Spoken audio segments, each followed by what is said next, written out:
আসসালামু আলাইকুম, welcome to my channel. আশা করি আপনারা সবাই অনেক ভালো আছেন। তো আজকে যাচ্ছি একটু ঘুরতে আমার গ্রামের বাসায়, মানে আমার দাদু বাড়িতে। সাথে করে আমার কিছু মরিচের চারাও নিয়ে যাচ্ছি, ওইগুলো লাগাবো।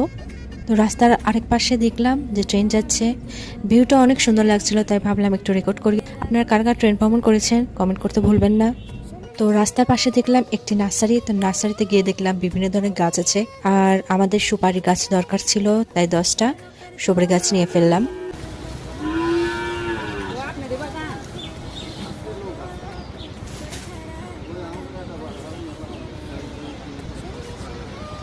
এখানে একটি পাথরকুচির গাছ দেখতে পেলাম, তাই কিছু পাথরকুচির পাতা নেওয়া হলো। এটা একটা ঔষধি গাছ।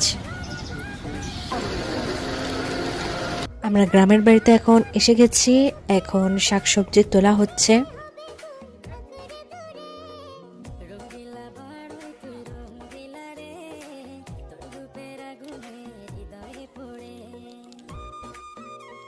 আর এখানে সবজিগুলো আমার কোমরের কাছে ধরে রেখেছি, এক হাতে ভিডিও হচ্ছে আর এক হাতে ধরে রেখেছি। আর এখানে মরিচ তোলা হচ্ছে।